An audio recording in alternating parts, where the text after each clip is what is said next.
Well, then would you take the opportunity to call for Hamas to allow the Red Cross in to see those hostages?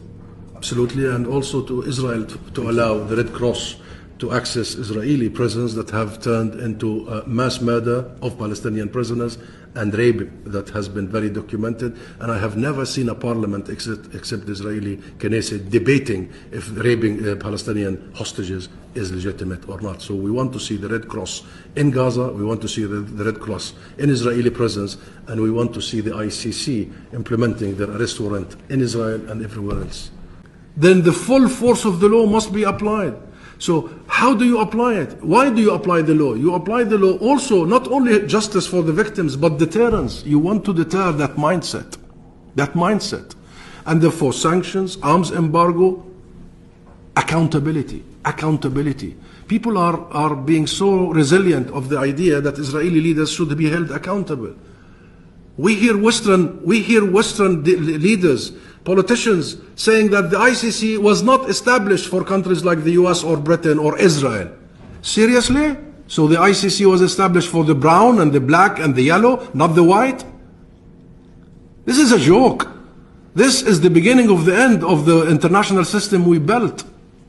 That's why people of the South, people of the East, people everywhere are losing faith in that international system. That's why that system is under the biggest stress test you can imagine.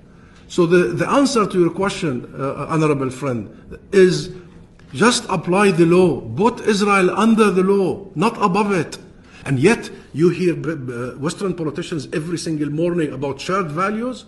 Come out and tell us, come out of the closet and tell us, what are these shared values? That relationship needs to be visited, looked at, and then Israel needs to put exactly where it should be. If Israel wants to be a member of the UN, and you saw the Israeli ambassador to the UN shredding the UN Charter, literally shredding the UN Charter.